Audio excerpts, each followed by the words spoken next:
Урматтуу Алмазбек Тимурбекович, суу кодексинин жоболору, максаты жана милдети абдан так туура жазылыптыр да. Бул керектүү кодекс экен, биз сөзсүз түрдө колдошубуз керек. Анан мо СПА, АВПлар азыр жоюлду толук кандуу? СПАлар негизи жоюлуп атат чекесинен. Бирок биз жанагы тарифти ушу ноябрь айында бекитебиз.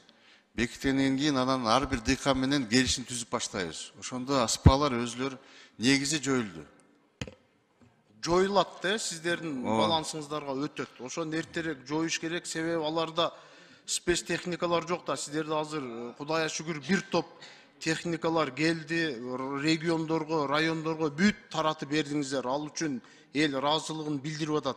Анан бизде Нургазиев каналы ремонт качан башталат? Кеңейтүү боюнча Кадамжай районундагы.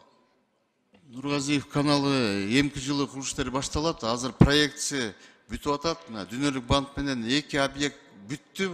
30 адыр менен жана левый ветка деп коебуз.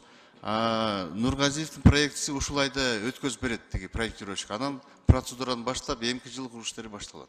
Бүтөт экен да эмки жылы буюрса, Кудай буйрса. Анан Кызылкая шаарындагы караван, айылындагы караван көлү боюнча мен сизге кайрылуу жибердим эле.